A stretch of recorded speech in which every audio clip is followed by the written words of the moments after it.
The text arrived at 7:12 a.m. Subject line curt, no flourish. I can't stand by it any longer. I told them. For a moment I thought it was a prank. My sister Lena didn't send impulsive emails. She thought things through. She circled them like a hawk. But then my phone exploded. A dozen texts from family, a voicemail from my manager, one from the foundation's legal counsel. I read it twice before my hands stopped shaking. My sister turned me in. I told the mirror as I brushed my teeth. The sentence tasted like metal. It sounded like betrayal. If you'd asked me what would ruin my life, I'd have named scandal, a bad headline, a lawsuit. I hadn't imagined it would feel like being handed a key to a locked room I'd never known existed. My name is Ana Morales. I'm 42. For 15 years, I ran the Morales Cultural Trust, the family nonprofit Dad founded after he retired from business.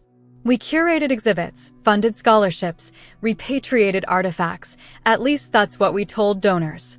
The reality had always been a little messy, but messy felt manageable. Trustworthy people signed checks. We did good work. The comparisons at Thanksgiving. Anna keeps things running. Thank God we have her. They were small coronations you wear until they press. Then Lena, the sister who used to steal my crayons and hide my toys, sent an anonymous tip to the state attorney. She accused me of diverting funds to a private account under a shell company. The news hit the foundation like lightning. The board called an emergency meeting. A probe was opened. Friends I'd known my entire life avoided my calls. Lena's text that morning made the charge personal. I couldn't lie anymore. You deserve the truth. I sat at my kitchen table with an untouched cup of coffee and my laptop open to the trust's financial dashboard. Numbers blurred. There, between payroll and program expenses, a flagged transfer from 3 years ago blinked like an accusation. It went to a name I didn't recognize, Magnolia Logistics. A memo line, shipment handling, private. My first thought was denial. My second was disbelief. I hadn't authorized anything like that. My third, sharp and cold, was suspicion. Somebody had been moving things in the dark. Before I could call Lena or my lawyer, a knock sounded on the door. 2 men in plain suits looked through the peephole. State investigators, one said, flashing a badge. We need to ask you some questions about the Morales Cultural Trust. I swallowed all the explanations I'd rehearsed and led them to my office, palms slightly damp. Behind me, the house felt too small and too loud, like the uneasy pause before a storm breaks. Questions arrived in measured tones. Dates, signatures, authorizations. They wanted the trust's bank statements, vendor contracts, shipment manifests. I handed over everything. It felt like handing someone pieces of myself.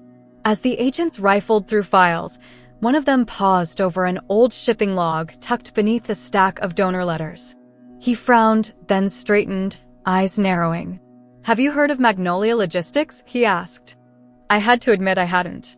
He explained it was a freight company that specialized in discreet shipping for private collectors, the sort of service that don't leave public footprints. When he asked for contact records, I realized with a jolt that the flagged transfer had routing numbers and timestamps linking it to a freight hub 3 states away. Someone in our organization had outsourced something privately, and the ledger didn't match our public accounts. Later that day, I called Lena. Her voice was even, but strained. I didn't want it to be you, Ani. I told them because I wanted an honest investigation.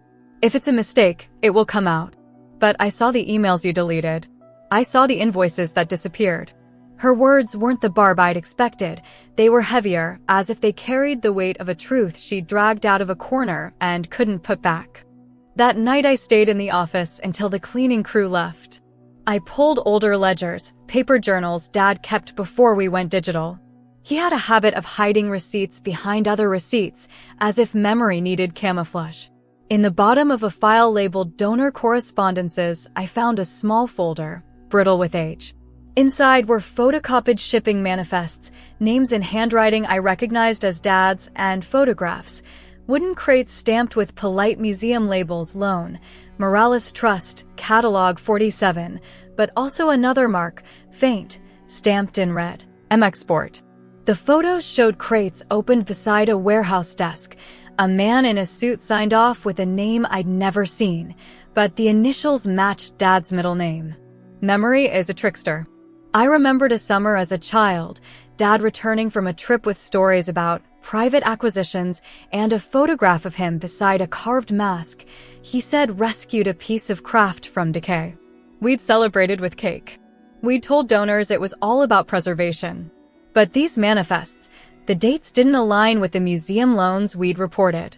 Someone had been moving objects under a different ledger, and my name, by proximity, by my access, by habit, had been the key that turned the lock.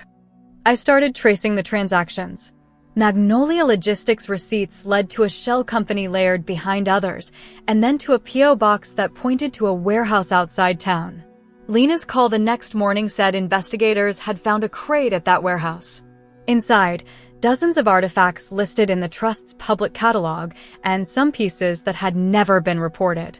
Among them, a wooden chest full of paperwork wrapped in oilcloth.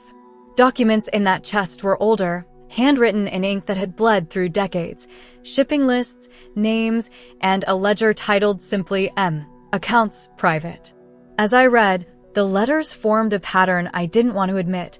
The trust's collection wasn't just curated, parts of it had been trafficked, cataloged as rescue, while someone siphoned things to private clients. The next call from Lena cut through the room like glass. "They want to question Dad," she said. "They found his passport stamps." It's deeper than we thought. For the first time, all the stories from my childhood, the late-night talking, the secrecy, Dad's insistence that some things were too fragile for headlines began to rearrange into a map that led somewhere dark. My hands trembled now, not from fear of accusation, but from the terrible clarity. The person we trusted most might have built our legacy on someone else's loss. I drove to the warehouse before anyone could stop me. It smelled of dust and diesel, the kind of smell that ages a person 2 years for every month.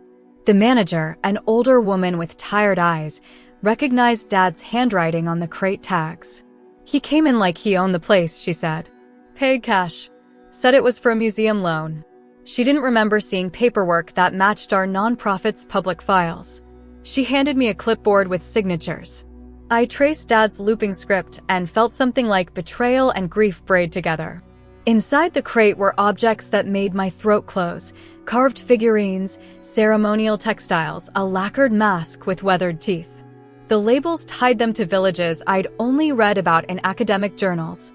The manifests claimed donation for preservation, but accompanying documents, old government permits, letters in a different language, hinted at payments made to middlemen, to officials, to a network that smoothed exports.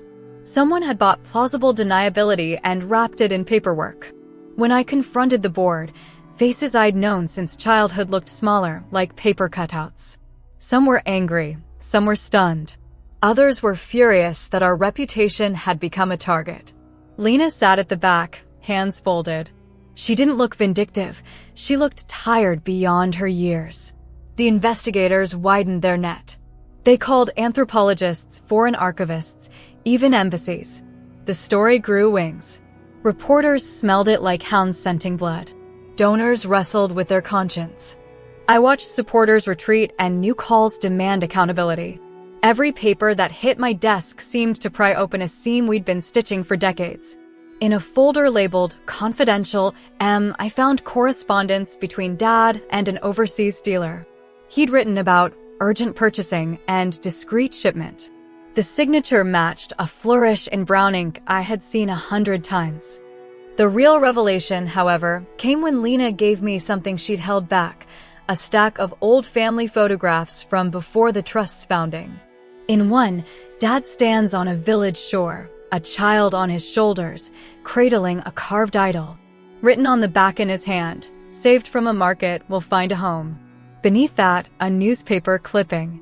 The headline named a small coastal town whose community had been fighting the loss of its cultural patrimony for years. The dates aligned. The photos weren't just souvenirs. They were traces of a pattern. Objects moved at a time when there were fewer regulations, fewer questions, and too much goodwill to see motivation. Lena's motive came into focus then, not as simple betrayal, but as an act of forced conscience. She'd watched Dad's tales turn into transactions, watched my role in the trust wash over the edges into ambiguity. She'd tried to speak before, quiet comments over dinner, small notes tucked into Mom's mail, but when I didn't act, when the ledger continued to blink, she took the only step she believed would force truth. We had choices. Protect the family name and risk burying what was clearly wrong, or pull at the thread and unravel everything.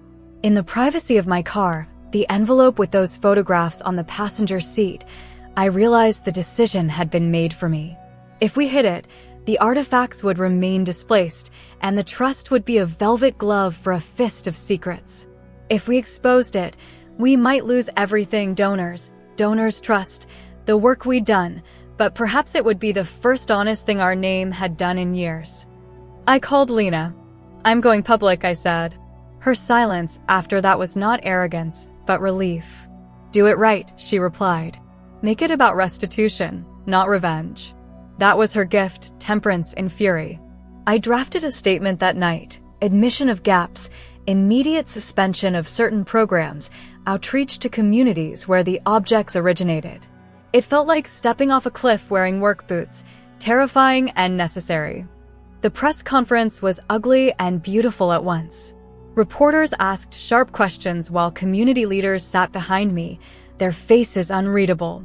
I spoke slowly, measuring each sentence as if it were a tool.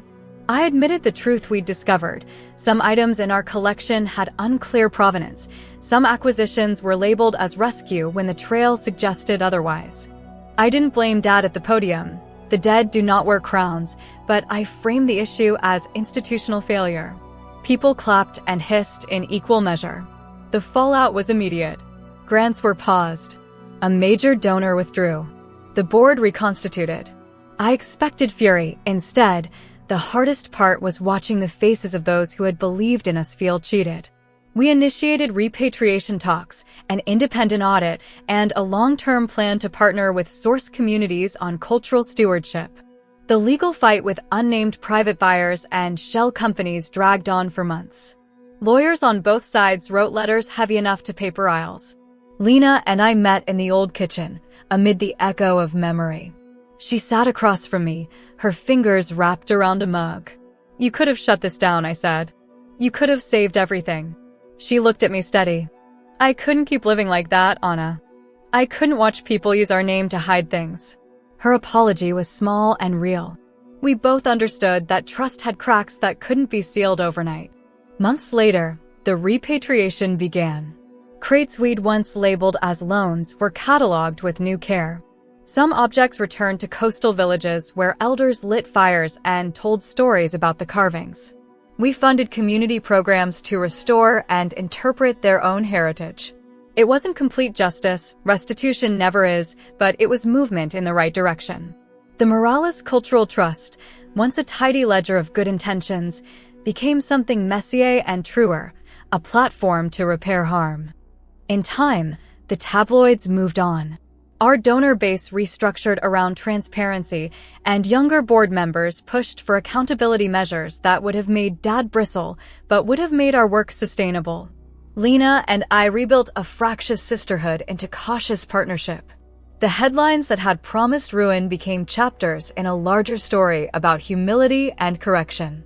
At the 5-year mark, I walked into the Trust's flagship gallery, now co-curated with voices from the places we had once taken from. A plaque hung near the entrance, in recognition of harm done and the work to repair it. Beneath it, a small framed photograph Lena had found years earlier, Dad on that same beach, not as an accusation, but as a reminder. People are complicated, legacies even more so. When someone asked me later if I regretted Lena turning me in, I didn't hesitate. "No," I said. It hurt. It cost us. But it woke us up. Some truths are the only cure we have. The secret we discovered had been terrible, but it forced us to choose what our name would mean going forward. In the end, truth did what secrecy never could. It demanded responsibility and, absurdly, offered a way to rebuild.